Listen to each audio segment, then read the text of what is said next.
Well, I met her down Tennessee. She went by the name of Amelie. She was a character anyone could see. She had eyes just for me.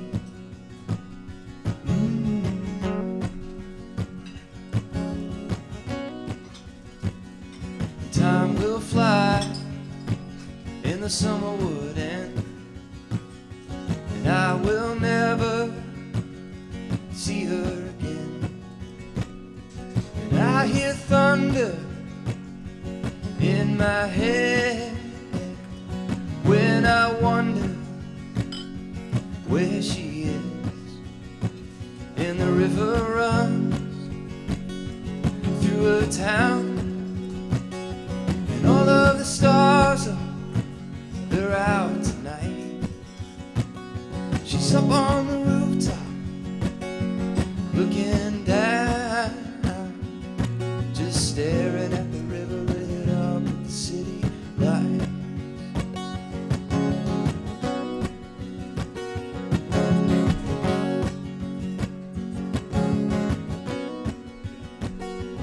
I roll on, another year's gone by. The sun goes down on another sky. There is nowhere I'd rather be. There is no one I'd rather see. Where the river runs through a town, and all of the stars they're out tonight. She's up on the rooftop looking down, just staring at the river lit up with the city light.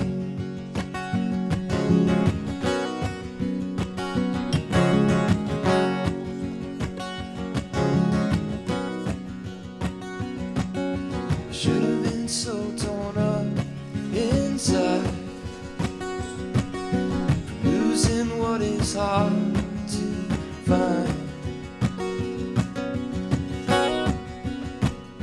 That's just the way it goes sometimes. The way it goes sometimes. The way it goes sometimes. The way it goes sometimes.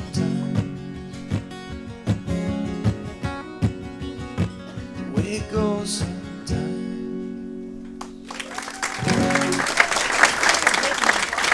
Thanks so much.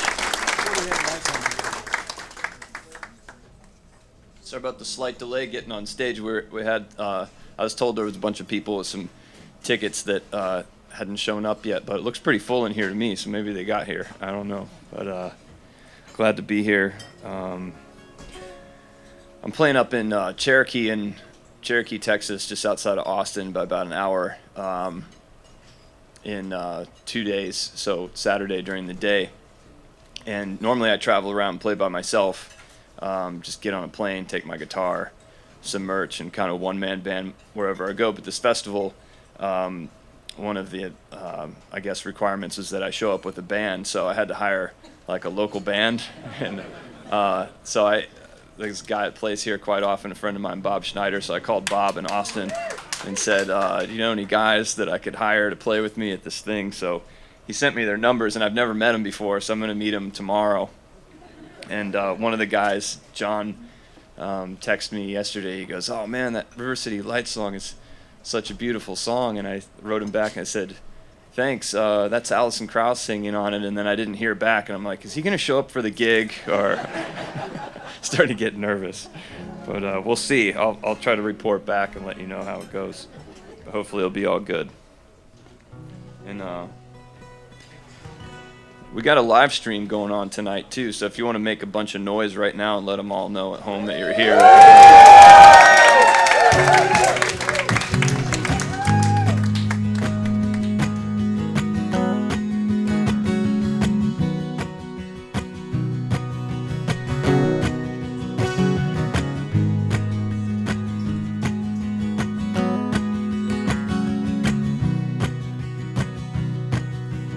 I don't really feel like talking right now.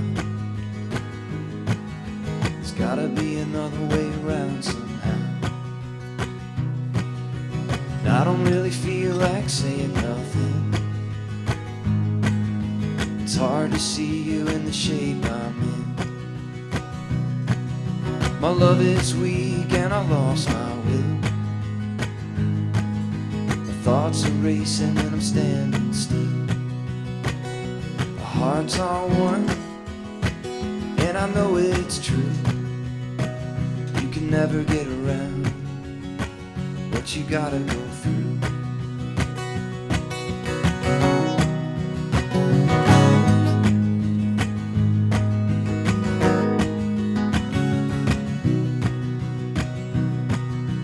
I don't really feel like singing right now,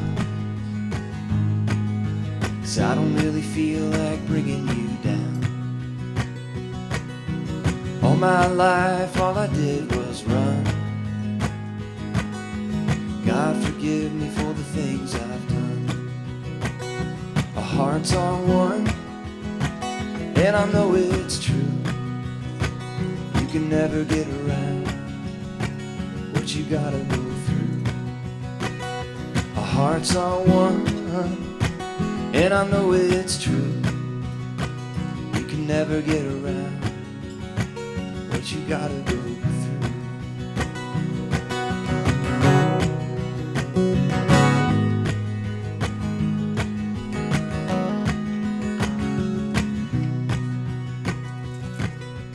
I don't know where to go from here. It's gonna take a little time for my mind to clear. I don't know where we went wrong, but I know I've been hiding from you way too long. Our hearts are one, and I know it's true. You can never get around what you gotta go through. Our hearts are one, and I know it's true. You can never get around what you gotta go through.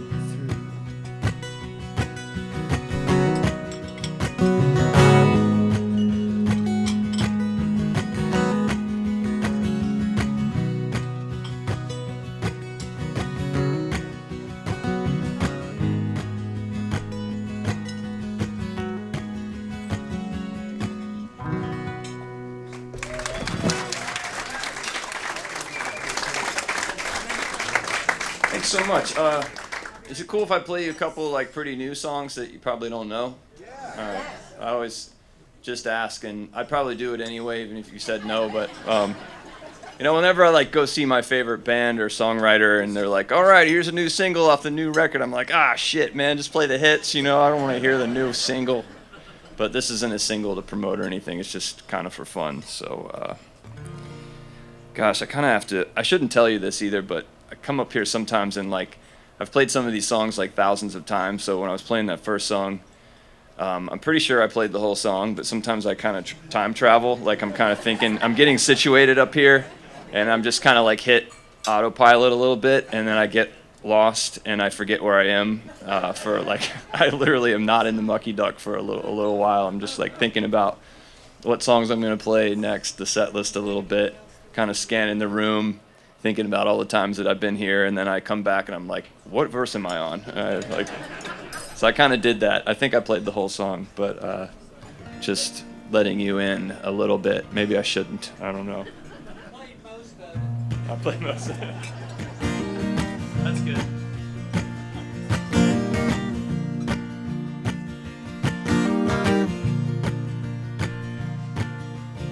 The year's 1989. Bob's a rising star coming up the line. 1 year later, Lori comes around. All the execs say, "Bob, you gotta cool it down."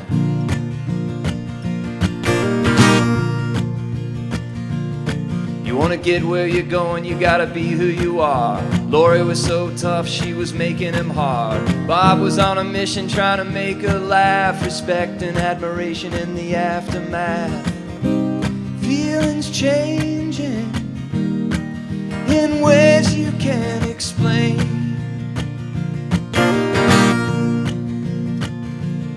What was coming up next, there was no way of telling. All started back then at a place called Selling.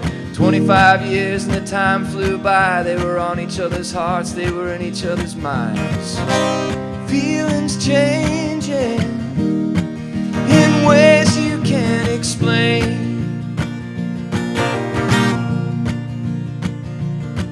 One day he got the courage and he let it all out. Said those words that removed all doubt. Some people take a chance and some people won't. You don't regret the things you do, you regret the things you don't. Feelings changing in ways you can't explain.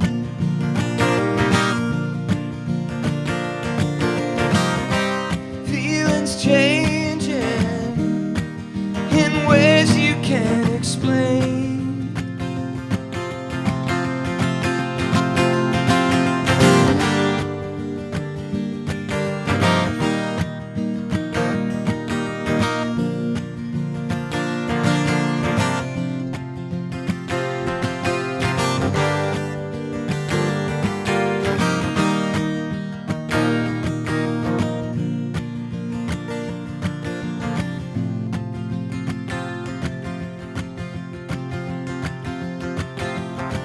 Can't be forced and it can't be bought. Blessed are the ones who want what they got. Sometimes you make a wish and you pray the Lord above. Sometimes the ending is a storybook love.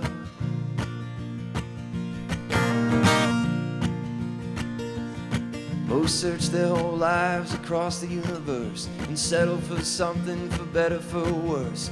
Count yourselves lucky for a love like this, happily ever after in Tamarisk. Feelings changing in ways you can't explain.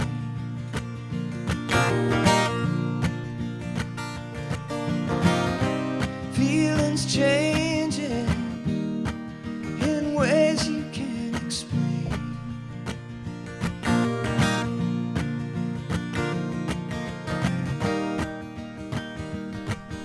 Happily ever after in Tamarisk.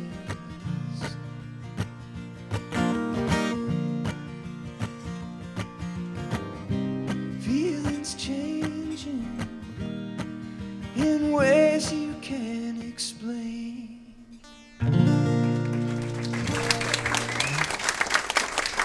Thanks so much.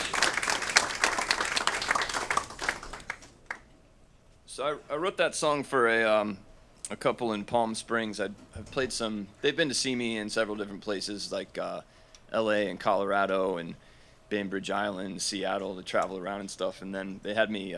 They moved to Palm Springs, had me play for them a couple times, and then their names are Bob and Lori. That's maybe obvious from the song, but Bob wrote me like a year ago and asked me if I'd write a song about their love story, and he sent me an email, and I said, sure, I'll do it. And he sent me an email, and it was like 7 pages of like material. It was like their whole life story. I was like, sheesh, I'm gonna have to like schedule some time to read this email. It was like every detail. And so I wrote them the song. I got to play it for them recently I played for them a couple weeks ago at a party at their house, and put the song out for them as well this year. And then it was kind of strange because about 2 months ago, another couple from Salt Lake City approached me to do the same thing, and they're younger. Bob and Lori are kind of retired, and this couple's younger. They're from Salt Lake City, and this guy reached out, and he's engaged, and he asked me to do a similar thing, only he didn't send me like a 7-page email. He sent me like a text message with like 3 lines. It's like, how am I going to write a song like it? He's like, we live in Salt Lake City, we're Christians, we don't swear, and we like the sound of music. I was like, okay, we're going to try to make something out of this. Figure I'm going to have to send me a couple more details, like where was your first date, where are you living now? So I ended up writing a song for them too, and they were at my show in LA a couple weeks ago, so I got to surprise her with the song. So I think that was good for him, and So anyway, I don't know. That's just a little tidbit. I had something else I was going to tell you, but I'll remember it later. Anyway, that doesn't have anything to do with this song. This is just a new one called Surrender to Win.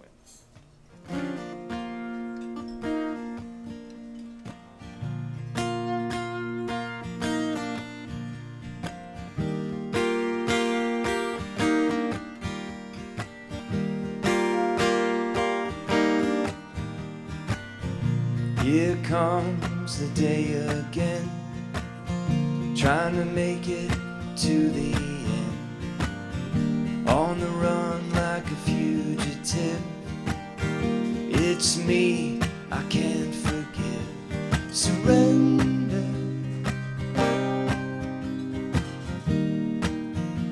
surrender to win.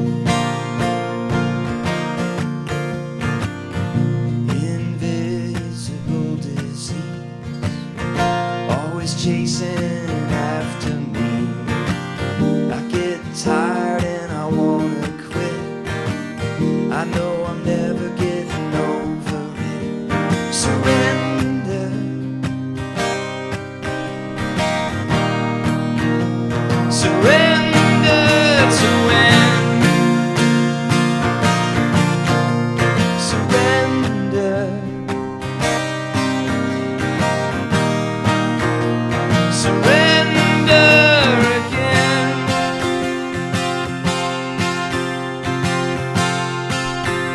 Surrender to win.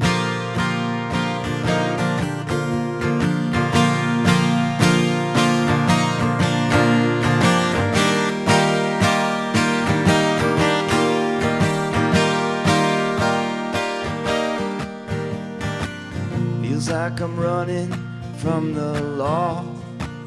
I wish I could forget it all, but sometimes you have to fight so hard to choose the light. Surrender, surrender to win. Surrender, surrender again.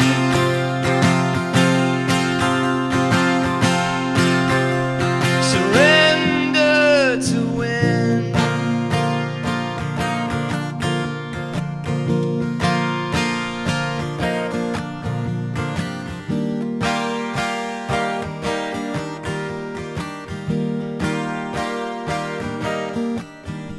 Surrender,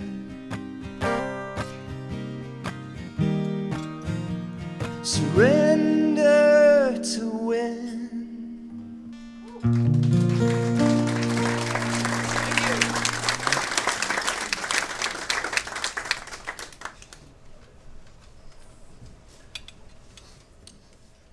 Oh man, it's so weird. I woke up in my bed 6 a.m. in Connecticut this morning, and then just kind of time traveled again, like I did in my song, and then kind of woke up and I'm in the middle of the sprawling metropolis of 93-degree Houston in the middle of the day. I'm like, how did I get here? And the flight was all dark and everything, and I don't know why I watched this movie, but it had a really good rating on Rotten Tomatoes, and I'd seen a lot of the stuff that I wanted to see.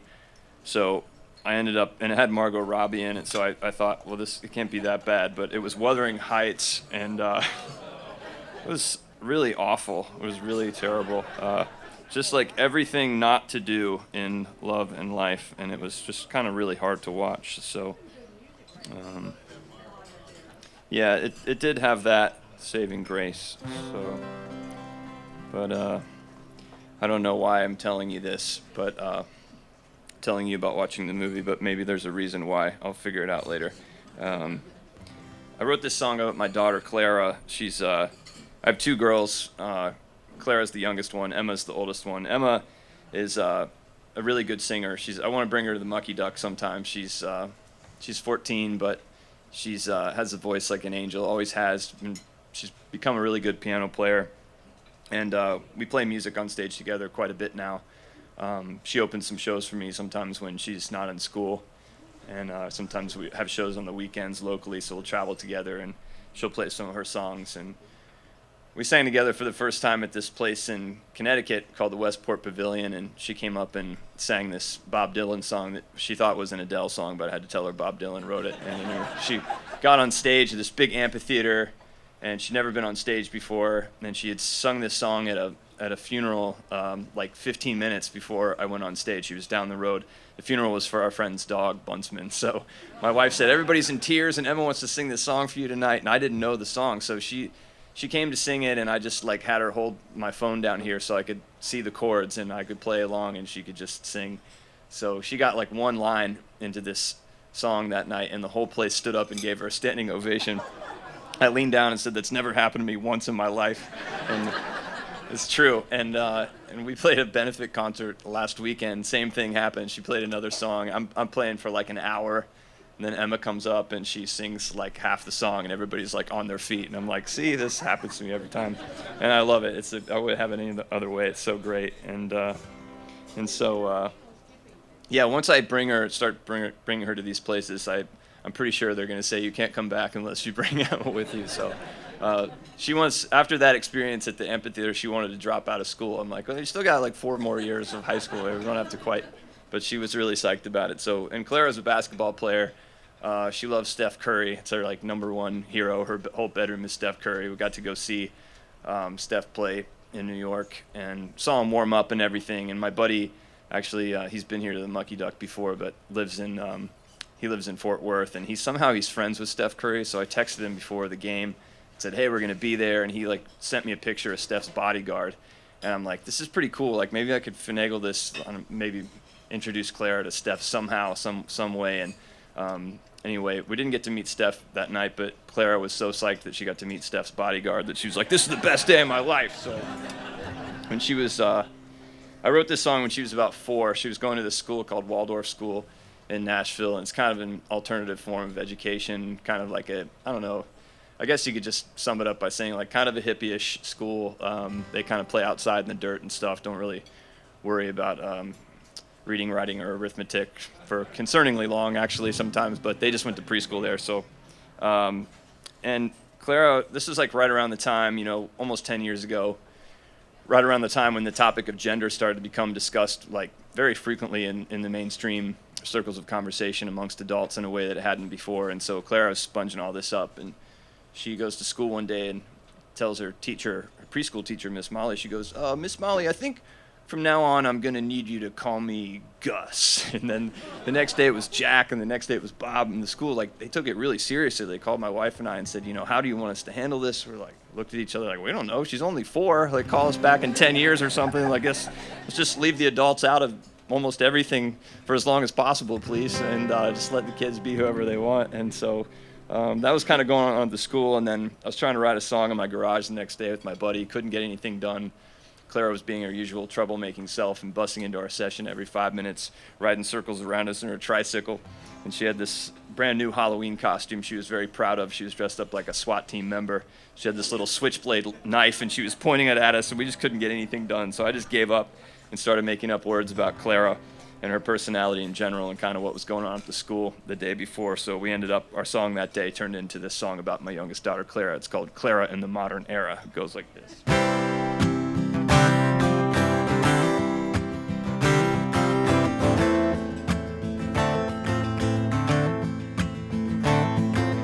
I know a girl and her name is Clara. She rides a bike in the modern era. Yeah.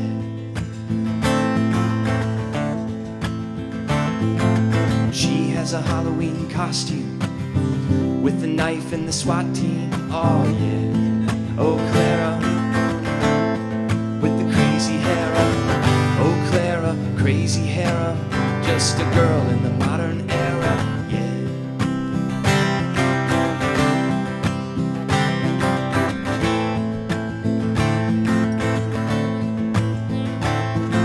Sometimes the girls and boys, they tease her. She only wears the clothes that please her, yeah.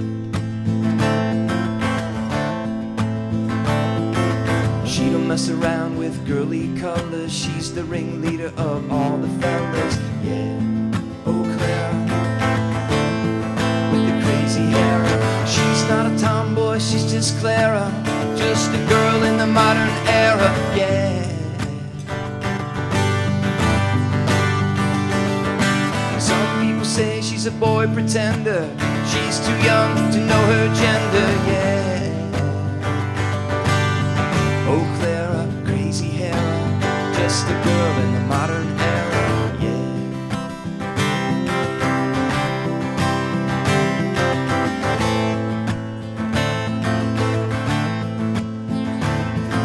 She wants to be a superhero, like Spider-Man, she has no fear, oh yeah. She likes Pikachu and Charmander, she's the boss baby and you can't command her, yeah. No bows in her hair and no mascara, just a girl in the modern era, yeah. Some people say she's a boy pretender, she's too young to know her gender, yeah. Oh Clara, crazy Hera, just a girl in the modern era, yeah.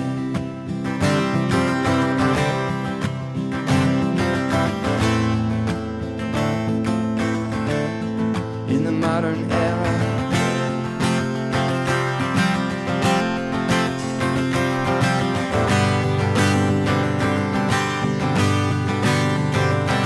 No bows in her hair, no mascara, just a girl in the modern era, yeah. Oh Clara, beautiful Clara, just a girl in the modern era, yeah.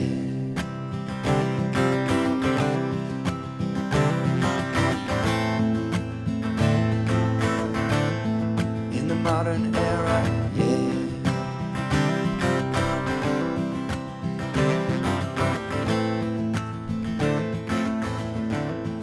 In the modern era, yeah.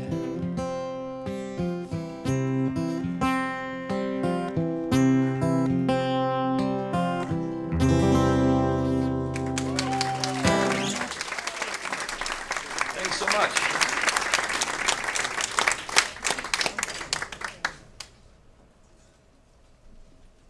Next time I want you to get as loud as you possibly can in between the songs so the people at home think I'm really cool. Make the audience think that Mucky Duck holds 2,000 people. Man, I was just having this memory, this place that I'm going in Cherokee tomorrow and playing on Saturday. I have a memory of my late friend Todd Snyder coming down, and I was on stage and I saw him kind of like working his way through the audience, and he kind of came over to the side of the tent and watched some of my set, which I thought was pretty cool, because he was a legend then and always will be, and it was so sad to have him pass away late last year. And we got to know each other in Nashville a little bit. I'd see him out on the Shelby golf course, and he looked like Hunter S. Thompson driving around there with his glasses, and he's probably smoking something, and this little golf cart, and he didn't really want anybody to know that he played golf, and he kind of like held the golf club like a sledgehammer, and he held it like this, and I kept trying to get him to adjust his grip, but he wouldn't do it, and so I ended up writing a song about him, but it was just to say goodbye, because I never really got to, but wish I'd gotten to know him a little bit better in Nashville, but appreciate the times that I had with him. I just had that memory, and I think he would have liked this next song. It's kind of maybe in the traditional vein of songwriting that some of us come from. He certainly does. And I wrote it for this project for Esquire magazine back in 2009 that my friend Charlie Mars put together. I know he plays here sometimes, and he'll be at the festival too, but somehow he orchestrated this deal with Esquire magazine to take a bunch of his friends down to Mississippi in Clarksdale and shoot some photographs for Esquire magazine and play some music. And it was a really nice article they did. It was called Somewhere in Mississippi, and I was really grateful to be invited. And we all had to write a song for the weekend, and the only rule for the song is that it had to have the phrase "somewhere in Mississippi" in it. So I think it was myself, Bob Schneider, Charlie Mars, Dierks Bentley, and Ben Queller, also from Austin. And so we all wrote our songs. They were all really different. Mine was just kind of this quirky, silly song that was unlike anything I'd really written, and I just decided to write. The first word I could think of rhymed with Mississippi was hippie, so I was like, I'll write the Mississippi hippie, and had some fun with it that weekend. And then it didn't seem like it would really fit on an album of mine because it just didn't fit with the rest of the way I was writing at the time. It seemed a little too out of left field, so I kind of forgot all about it.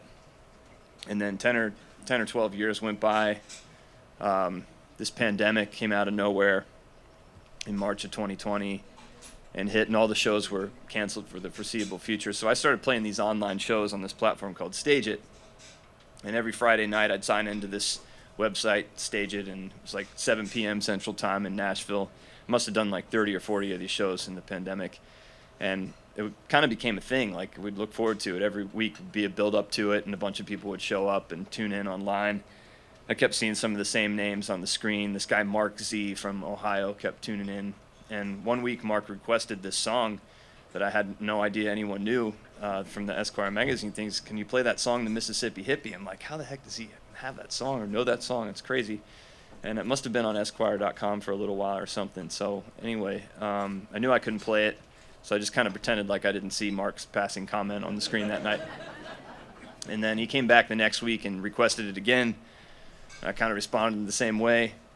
And then third week in a row, Mark's one of the first people to sign into the show. I see his name. I'm like, oh, shit, Mark's back. He's probably going to request the Mississippi Hippie. Sure enough, he did. And I had to break him the news. Mark, I'd love to play the song, but it's been like 10 years. I don't really remember it at all. Wish I could play it for you, but I have like no record of it and not much memory.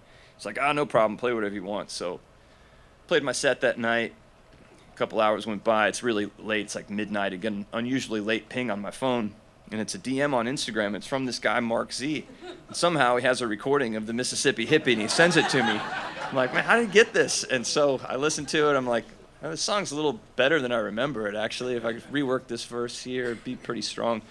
So I started to relearn it in anticipation of playing it for Mark. That never really happened because the world opened back up. I went back out on the road, started playing shows. I was in Columbus, Ohio one night. It was the first night they let everybody in, full capacity. I played all these crazy socially distanced shows where it was like there were 300 cap rooms and they let 20 people in, and like to try to help venues survive for like a period of a year. Really, I played a lot of these gigs. It was crazy. And then so it was kind of a nice celebratory night when everybody could come back in, and I'm standing by the side of the stage kind of talking to some people, selling some t-shirts, and this big tall guy comes sauntering up out of nowhere. He's got a smile on his face. He reaches out his hand. He goes, "Hey, I'm Mark Z from the Stage It shows." And so I only met Mark that night in Ohio, and I talked to him for a while, thanked him for coming to the shows, and as I'm walking on stage, I'm like, man, I need to play this song from Mark. I don't know if I can remember these words, but I'm just going to try to wing it. So I went for it that night. Somehow I remembered all the words. Mark was going crazy. He could tell as I was telling a version of the story that I just told you that I was possibly going to finally play his request that night. He was getting all excited back there. He was going like this. They put the spotlight on him. He had a drink in his hand, and he just started going crazy when I played the song. So more importantly, people seemed to like it. So I've kind of been playing it ever since that night in Columbus at most of my shows, and I recorded it for an album called Stories for the Rainy Day, and it's on the set list for tonight. So it goes like this. It's called Mississippi Hippie.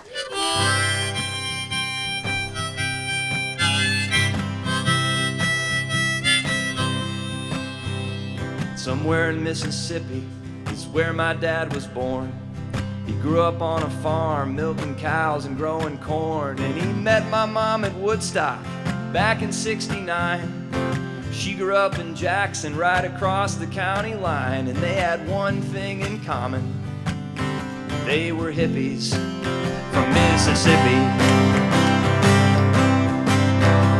And they had a little house out on the Natchez Trace. But Mom, she got so fed up with feeling out of place that she spent the 1980s touring with the Dead. And when I asked her why she left us, this is all she said: "Son, it's no fun being a hippie in Mississippi."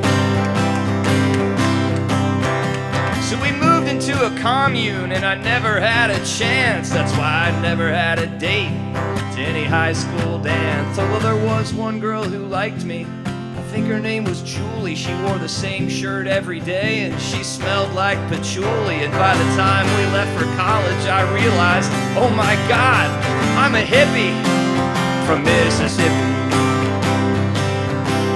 Yeah!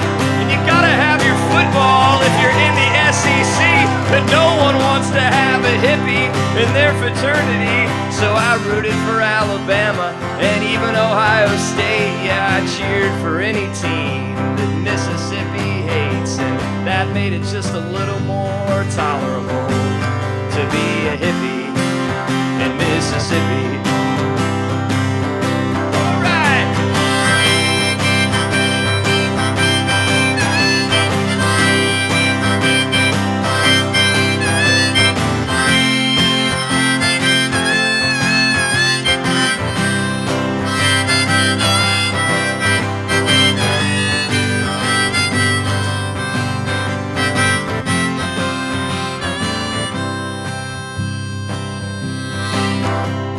I'd move to San Francisco if I had that kind of cash. I'd drop the LSD and smoke some California hash. And I bet you anything I would find my true love there. She'd have a lily white dress and flowers in her hair. And I'd walk right up to her and say, you'd go awfully nice with a hippie from Mississippi. Alright, this last and final verse might seem like it's kind of out of nowhere. Maybe it doesn't quite fit the rest of the song, but you got to keep in mind it was about 2009 when I was writing this, and I thought I was getting close to being done, but maybe it needed a little something else. Wasn't quite sure what it was, so I thought I'd take a break and see if it would come to me.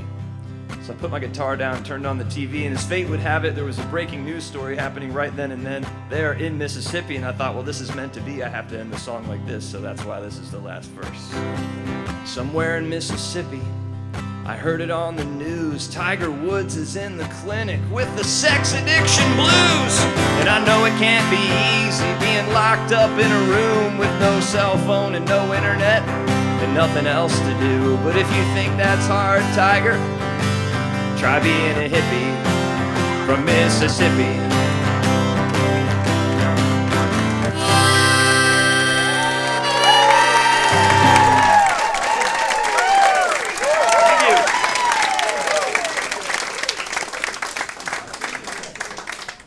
That was pretty cool. I felt like I almost got a standing ovation from a lyric over there, which was, I felt like my daughter for a second. I'm like, oh, I'm getting like a huge response in the middle of the song. Thank you. I have this really, this song that I can never, I don't feel confident that I can remember it because I only play it once a year, or maybe once every 8 months, and it's whenever I'm in Houston. And I know my friend Wayne's probably going to yell it out, and I'm going to say, I can't remember how to play that, and he's going to say, that's what you said last time, and then I say, I guess that's what I always say. So I really don't, but I keep winging it, and anyway, this is a song especially for you tonight because I only play it in Houston, so here it goes. I'll try to remember it.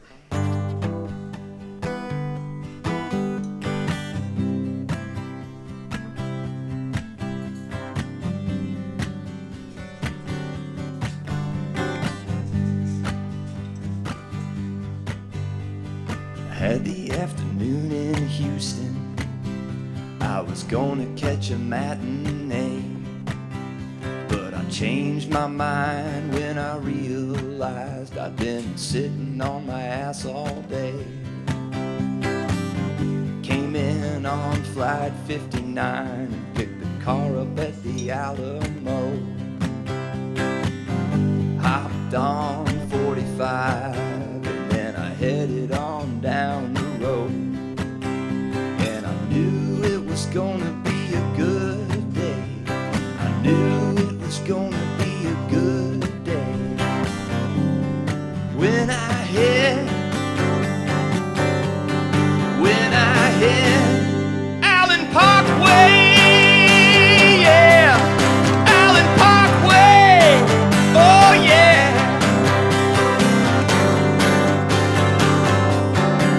It's my favorite road. Pulled over by the Buffalo Bayou, by the Lost Lake. Told myself I'm gonna write me a song, no matter how long it takes. But it started getting cold in Houston. It was only 55 degrees. Well, I better get, my nose is running a little bit, and anyway, I kinda gotta take a pee. Well, I guess that about does it. Said what I wanted to say. I got a brand new song and 11 extra bucks in my pocket because I skipped the matinee. And I knew it was gonna be a good day. I knew it was gonna be a good day. When I hit, sing it with me. When I hit Allen Parkway, yeah, Allen Parkway, oh yeah, Allen Parkway, oh yeah.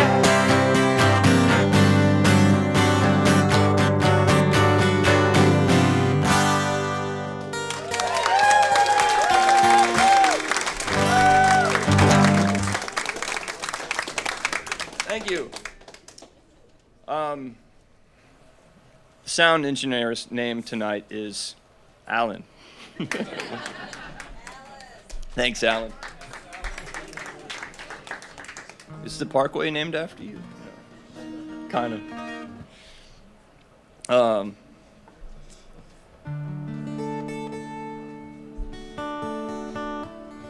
I'm just gonna continue with like really ridiculous songs here. Started sort of serious, and now I'm just in like kind of weird mode. So I wrote this song. I was sitting around the house one day, coming up with this. I was watching some Mark Knopfler videos, and he was talking about this picking pattern that he uses, like this, where he picks 4 beats to the bar with his thumb, and then plays a little melody in between. So I was trying to imitate what he was doing. He's one of my favorite guitar players. Kind of failing miserably, but I came up with this cool little part.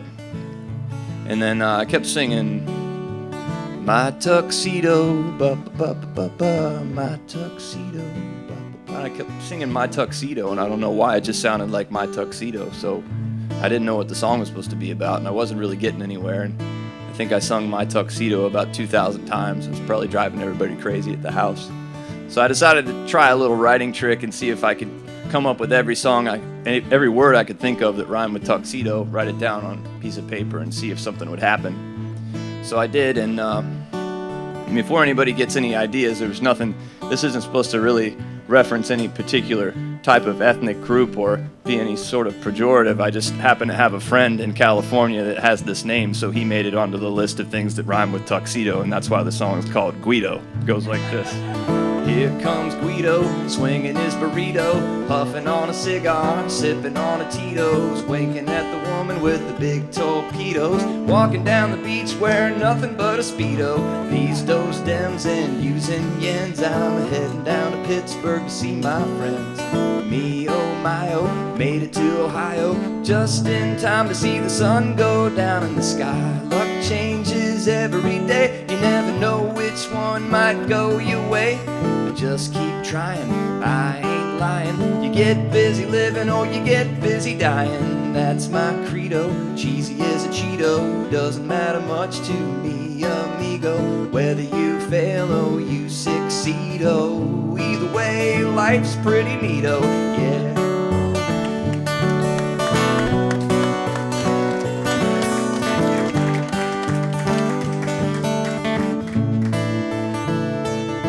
Well, I ran into the woman with the big torpedoes, pumping gas outside Toledo.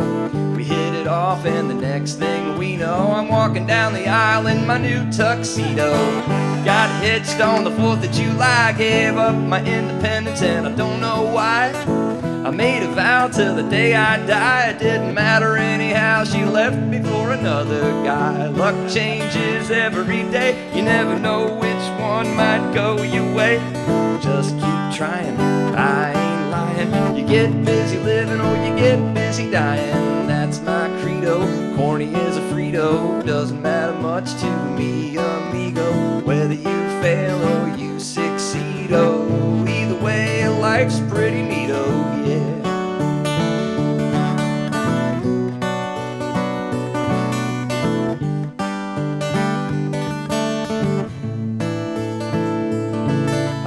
Old Rodrigo, working the bidet. auto and he bought a Winnebago. Called San Diego just to tell his sister, you can stop dancing at the Pink Flamingo. Now luck changes every day, you never know which one might go your way. But just keep trying, I ain't lying. You get busy living or you get busy dying. That's my credo, cheesy as a Cheeto. Doesn't matter much to me, amigo, whether you fail or you succeed. Oh, either way, life's pretty neato, yeah.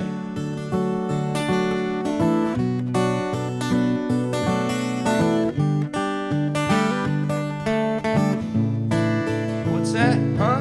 Oh, that's my ego telling me they won't play this on the radio. That's okay though, my bandito. I know a DJ named John Bomarito, yeah. He's a real guy up in Ann Arbor, Michigan. His name just happened to rhyme with tuxedo, so of course I had to put him in the song. He's played me before, he'll probably play me again. Oh no, what's this? Oh no! Here comes Guido, swinging his burrito, smooching on the woman with the big torpedoes. They both pretend they don't see me though. He's walking down the beach wearing my tuxedo.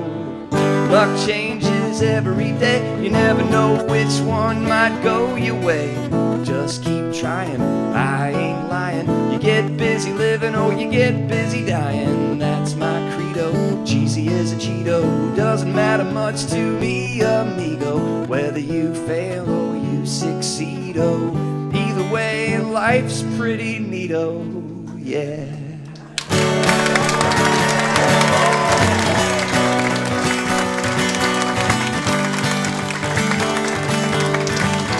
Either way, life's pretty neato, yeah.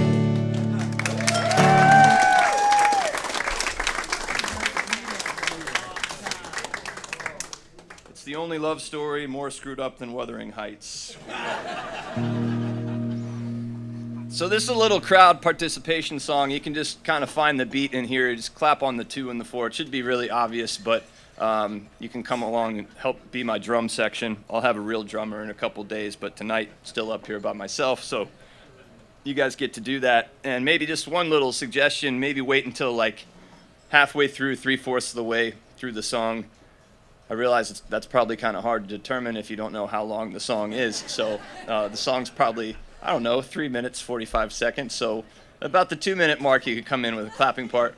If you don't feel good about that, I'll just kind of give you a little head nod. If you miss that, I'll just make it really obvious and say, you can clap right here, okay? So the song is called Let Me In, and hope you guys just go for it on this one and have fun, okay? It goes like this.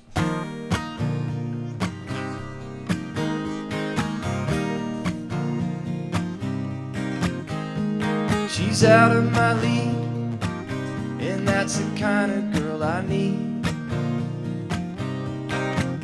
I am the underdog, but I'm about to take the lead. You ain't gotta worry about the others, they could never turn my head. Every time I'm with another, I wish it was you instead.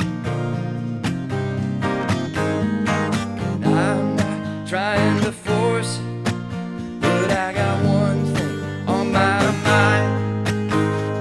I'm not going anywhere soon. I'm on a mission, baby, I got the time. Let me in, might as well be with you. Let me in, I know how to make you miss me. Got what you need, no hesitation when I bring. I'm your man, it's a promise and a ring. I got a secret for you, if you promise not to tell. Sometimes you feel a little closer to heaven when you raise a little hell. So make me give up all desire. You know how long I've waited around.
You'll feel it when you'll feel it when you'll feel it when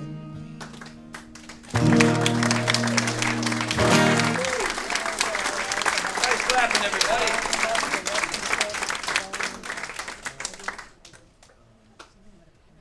All right, let's see here. Someone's phone's on? What? Oh, yeah. I don't know about that one today. I got a whole thing going here. This next one's about my grandfather, George. He was born on a farm in Ohio in 1920. And his mother died when he was 7 of tuberculosis, so he was kind of raised by his older sisters, Rosemary and Bonnie. And they kind of had to move around to different homes, relatives and whatnot, to keep him out of an orphanage because his father had worked full time. He was a veterinarian, so they had good genes. Bonnie and Rosemary both lived to be very old, and my grandfather lived to be almost 93, just shy of 93 when he passed away. We were really close. I used to love to hear stories about him growing up back then, and he was. By the time he got to be about 18, 19, I think he enrolled at Ohio State University and then played a little basketball. And the bombing of Pearl Harbor happened, so like a lot of guys in that greatest generation, he signed up to go overseas and did some basic training in the U.S. at a couple different places, and then went over and was put in the 78th Lightning Division in the Army. And they made him a medic because his dad was a veterinarian, so I always thought that was funny. So he saw a lot of stuff over there. He was in the Battle of the Bulge, Battle of the Remagen Bridge, and mostly in a place called the Hurtgen Forest. And he didn't talk about the war a whole lot, but I remember, just being kind of transfixed, I guess, whenever we'd talk about that time and just growing up on the farm and that era in general. And once in a while, he would talk about, joke about the war a little bit. And so I was probably in around third grade. We started doing social studies, and we got to the part in World War II, and I realized my grandfather had been there, so the dots were connecting. And I went home one day and asked her grandfather if he ever ran into Adolf Hitler when he was over there in the war, and it was like he had been waiting for this his whole life. He was, I shot his little mustache off. I got it in my back pocket. So as a kid, I literally thought my grandfather had Hitler's little mustache in his wallet. So I couldn't help but write a bunch of songs about him. And so he passed away just before my oldest daughter, Emma, was born. So they never got to meet. But we lost a great one that year, got a great one in return. And as always, I'd like to dedicate this to my grandfather, George Griffin, and all those who have bravely served this country. It's called I Remember. It goes like this.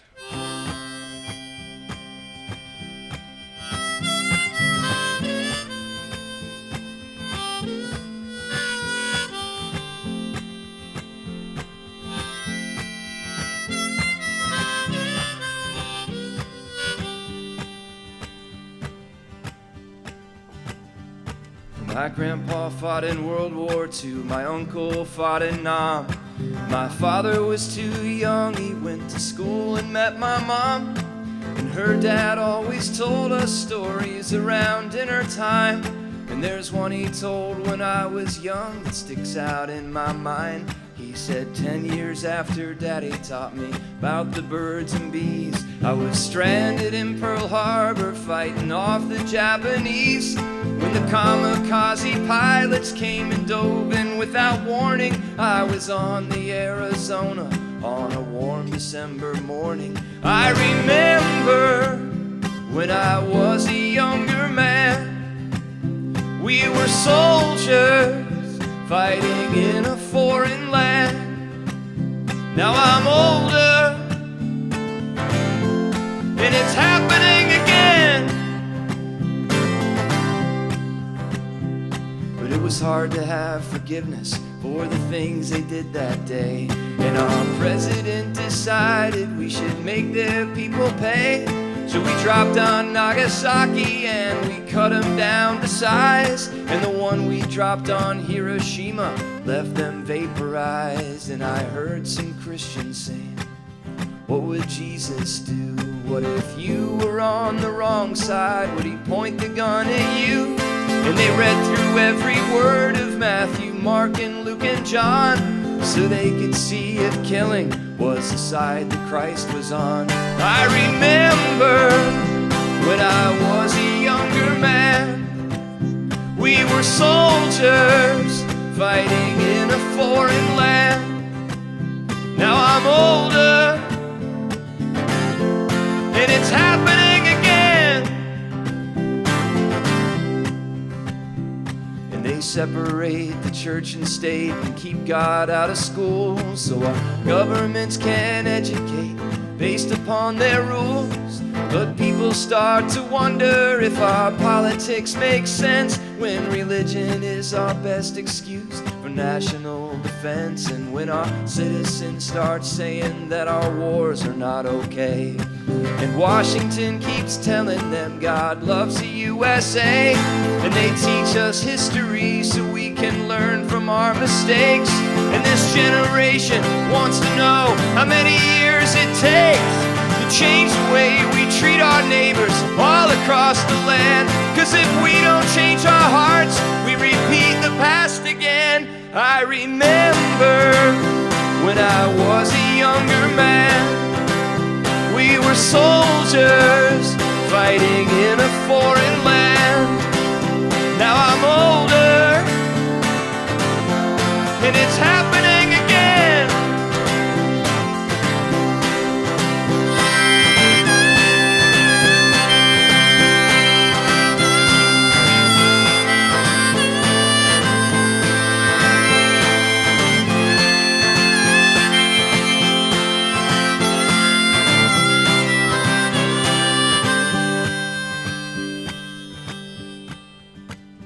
When my grandpa finished talking, we went walking, he and I. I was thinking of the future and how scared I was to die. Now my best friend's overseas, in the desert where it's dry, fighting for our country, and I need a reason why. I remember when he was a younger man. Now he's a soldier fighting in a foreign land. Now we're older. God, bring him home again.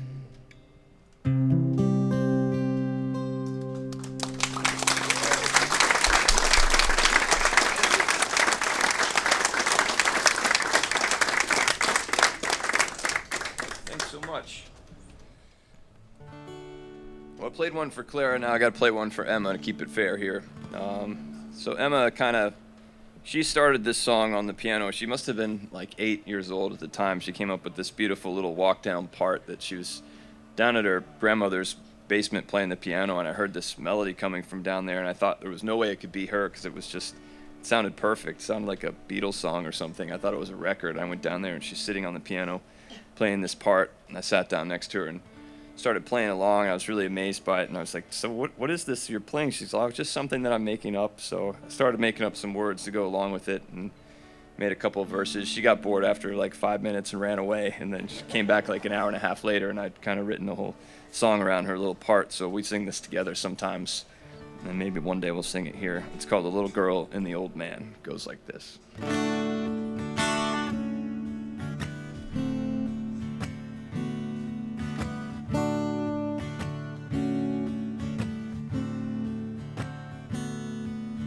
Once upon a time, in a faraway land, there lived a girl and her old man.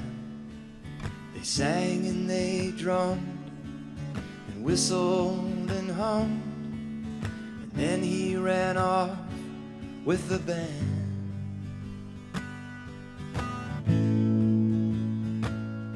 And he flew through the daytime, and he rocked through the night, and he poured his his heart out underneath the spotlight.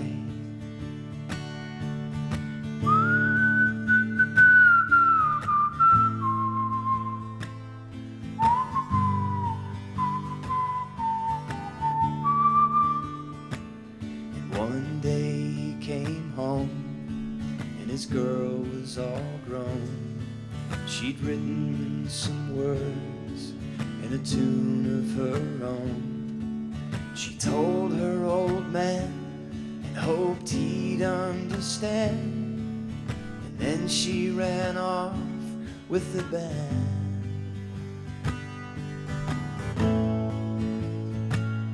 And she flew through the daytime, and she rocked through the night, and she poured her heart out underneath the spotlight.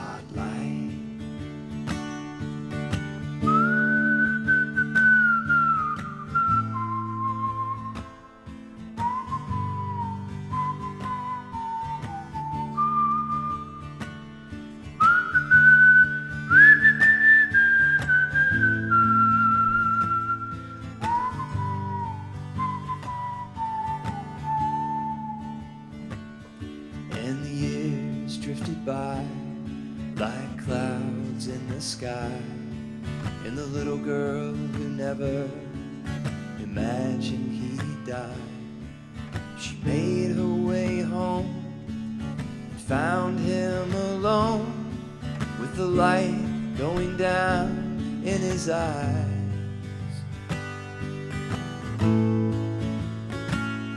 Then she held his hand and she thanked her old man as she watched him turn into starlight. And they flew through the daytime, and they rocked through the night, and they poured their hearts out underneath the spotlight.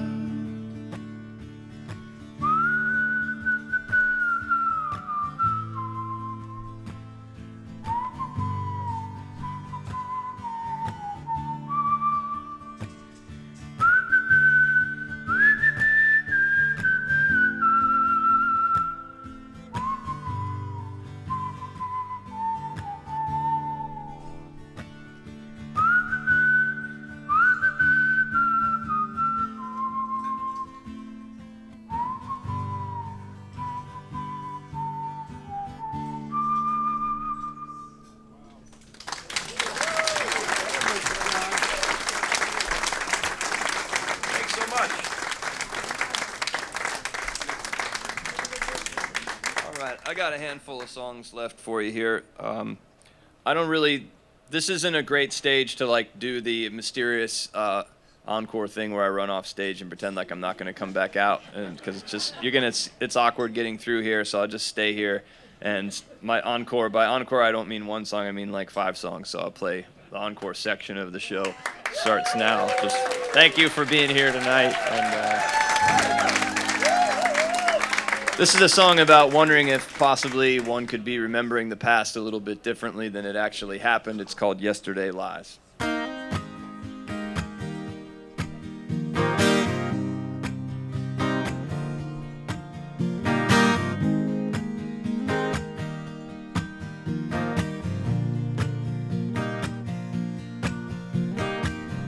Can't believe what my eyes seem to see, all the thoughts trapped up in my memory.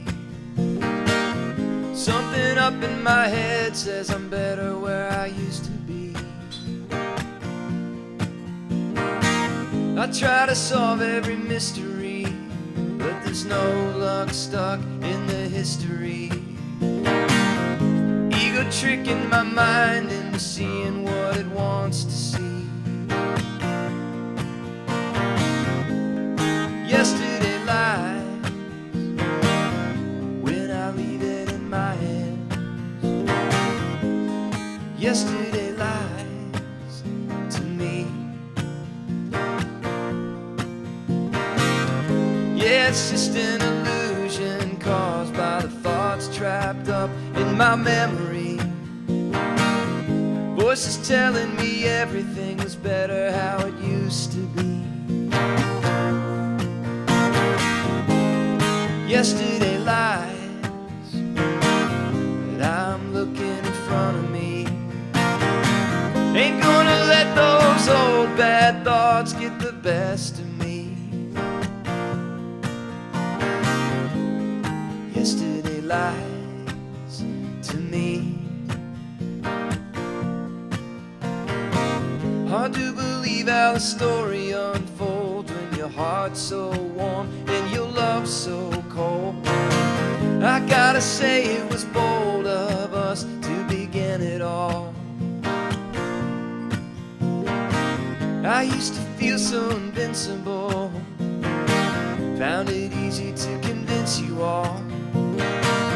Take a look at me now, who are you after all? Yesterday lies, it's better than it used to be. Yesterday lies to me. Little by little they try to keep testing me. Little by little they try to get the best of me.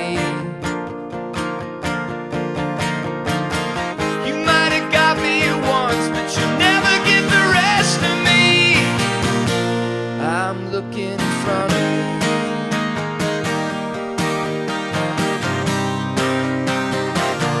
I'm looking in front of me.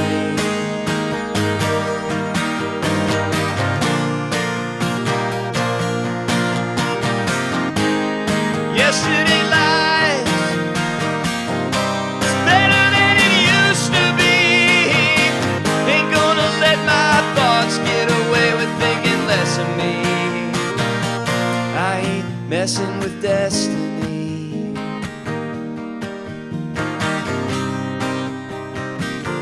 I'm looking in front of me.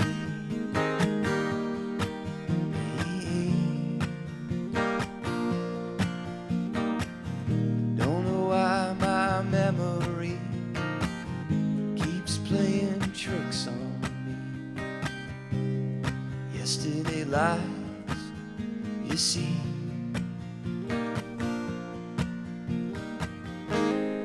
Yesterday lies to me.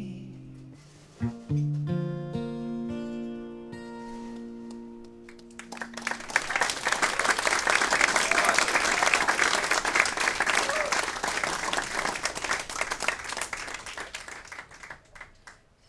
was kind of doing some, I don't know how I stumbled upon this, but it was probably just scrolling mindlessly one day and was reading some literature about like OCD, and it was kind of portraying it in a different way than I'd heard before, and like talking about it in a way that wasn't really what I thought it was. And I kind of like spent a while reading this. I came into the kitchen and I told my wife, I was like, I think I kind of doing a lot of reading, and sure sounds like maybe I have some OCD. And she was like, I've been telling you that for 15 years. So, sometimes you just got to figure it out for yourself, I suppose. But that being said, some stuff is just good when you realize you're dealing with it to write songs about it. So, and I've been accused of being a chronic overthinker for quite some time, not just by one person, but several. And so this song's called Try Not to Think.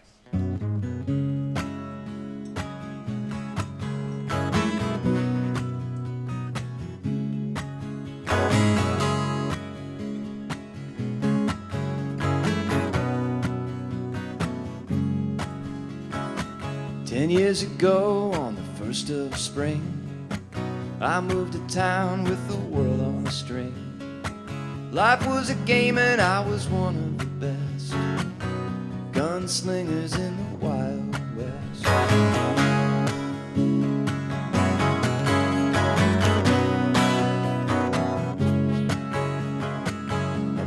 big and I played to win. Made a fortune when my ship came in. I ran the table, never thought I could fall. And then the wintertime hit me like a cannonball. But now I can't shake this losing streak. Every road I take is a dead-end street. I've got thoughts in my head, can't get them out. Trying not to think what I'm thinking about. I've got thoughts in my head, can't get them out. Trying not to think what I'm thinking about.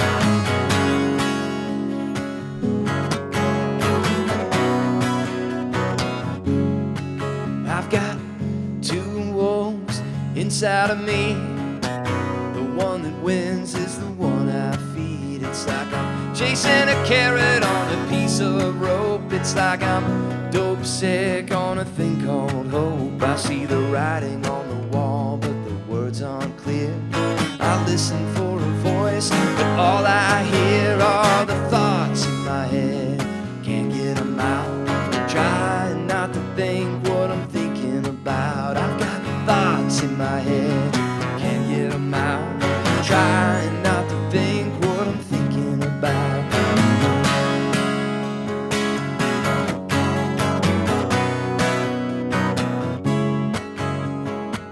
The door is open but I don't walk free. Sometimes I swear to God someone put a spell on me. You can follow every rule and get locked in a cell. You can take the road to heaven and wind up in hell. My best friend and my enemy, looking in the mirror, staring back at me. I've got thoughts in my head, can't get them out. Trying not to think what I'm thinking about. I've got thoughts in my head, can't get them out. Trying not to think what I'm thinking about.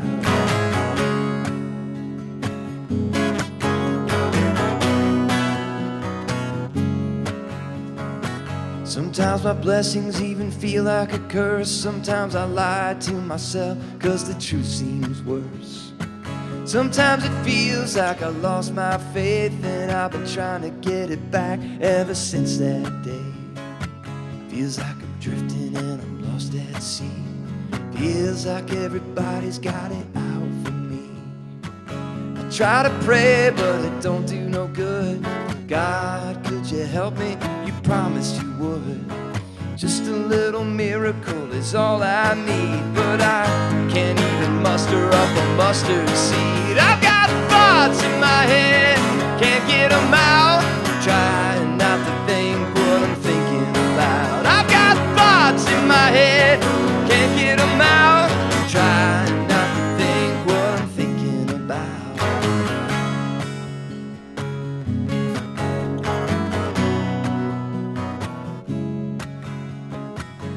Where I come from, where I've been, I've got most of the story, but I ain't got the end.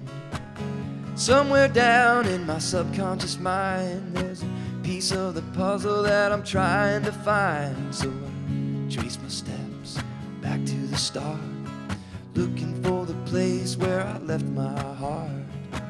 Feels like I must have missed a fork in the road. I must have took a wrong turn on my way back home. Something happened, but I don't know when. Rewind the tape, play it over again. Thoughts in my head, can't get them out. Trying not to think what I'm thinking about. I've got thoughts in my head, can't get them out. Trying not to think what I'm thinking about.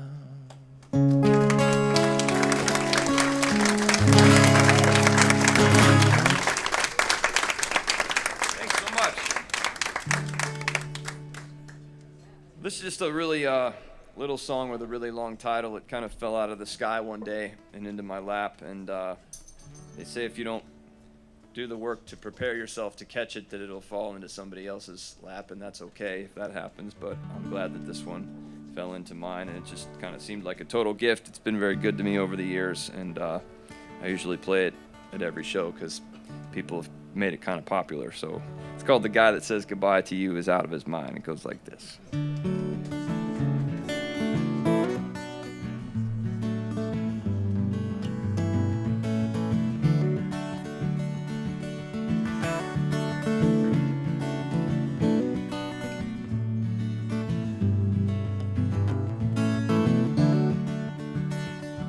Well, you don't need to change a thing about you, babe. I'm telling you, from where I sit, you're one of a kind.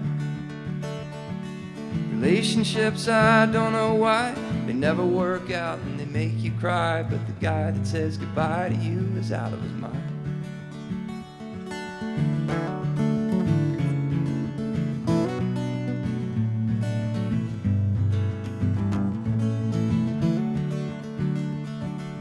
I've been down and I need your help. I've been feeling sorry for myself. Don't hesitate to boost my confidence. I've been lost and I need direction. I could use a little love protection. What do you say, honey? Come to my defense. I'd stand up for you if it's what you need, and I can take a punch. I don't mind to bleed as long as afterwards you feel bad for me. And you give me all of your attention. I got deep desire and it needs quenching. I think that's pretty plain for you to see. Well, enough about me and more about you, 'cause that'd be the gentlemanly thing to do. I hope you like your men sweet and polite.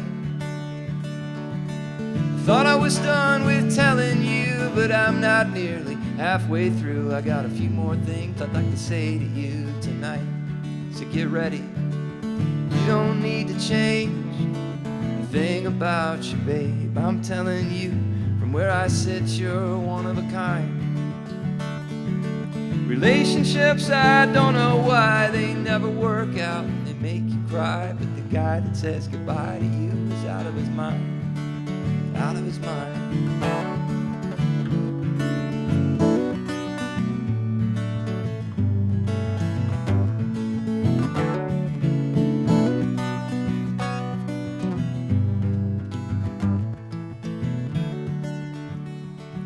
You always did kind of drive me crazy, and it pissed me off 'cause I let it faze me. But I never wanted my time with you to end.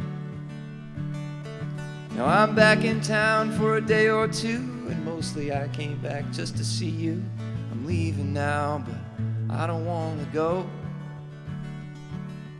You don't need to change a thing about you, babe. I'm telling you, from where I sit, you're one of a kind. Relationships, I don't know why, they never work out and they make you cry. But the guy that says goodbye to you is out of his mind.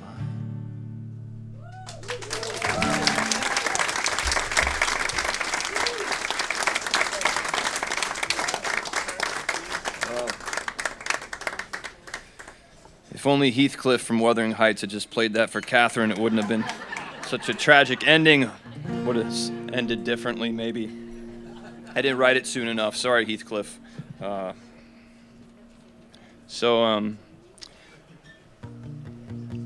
used to play this song. My wife and I, it's such a long story that I don't have time for the whole thing, but my wife and I met in San Francisco through her cousin Gail. We went on like 4 long-distance dates, and it was just kind of like when you know, the timing's right. And so we got married after like 4 long-distance weekends at City Hall in San Francisco. And she had a great yoga business there called the Yoga Loft on Divisadero. It was a very like kind of world-renowned place. It was going really well. She had a great life, and she decided to move to East Nashville, Tennessee, into my basically little shit box of a house, shotgun shack.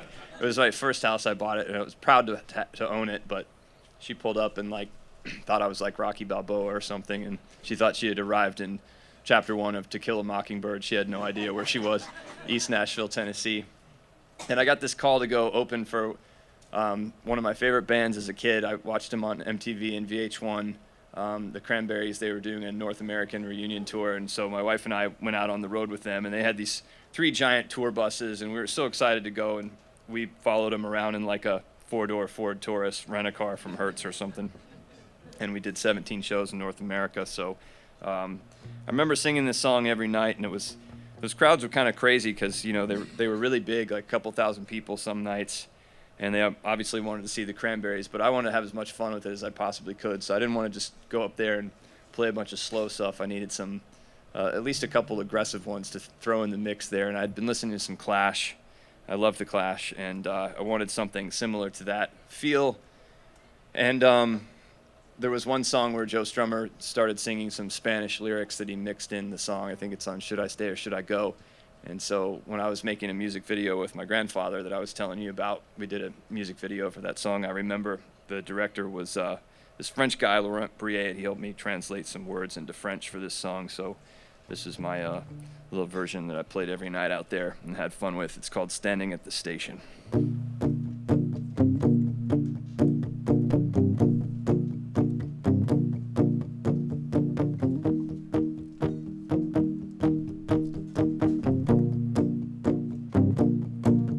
Je suis le premier dans le train qui m'amène chez moi. Je sais quelque chose et cette chose va m'arracher le cœur. Je suis le premier dans le train qui m'amène chez moi. Standing at the station, I am on the first train home. I got information, and the information bout to make me feel alone. Standing at the station, I am on the first train home. Man with no agenda, terminally lovesick fool. 'Cause there ain't nobody out there, ain't nobody out there make me feel the way you do. Standing at the station like a terminally lovesick fool. I need to know the way we go, 'cause I don't have a clue.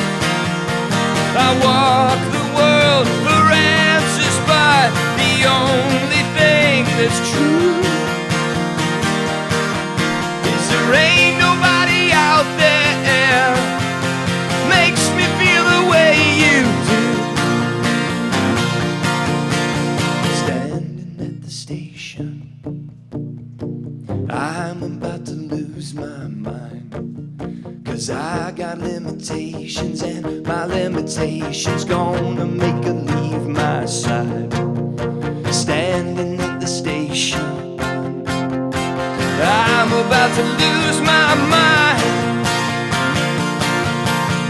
And dans le monde entier, il n'y a personne. Dans le monde entier, il n'y a rien. And there's nothing in the whole wide world makes me feel the way, makes me feel the way, makes me feel the way you can. Oh! Oh! You do it. Oh! Oh! Oh! Oh!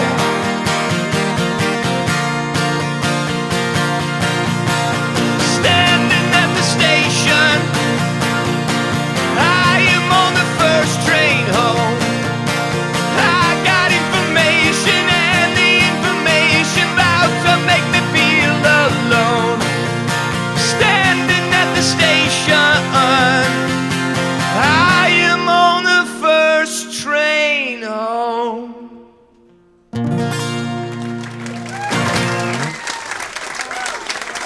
Thanks so much, Houston. Thanks, Mucky Duck. I got one more song for you. Thank you so much for being here tonight. Always good to be back in Texas.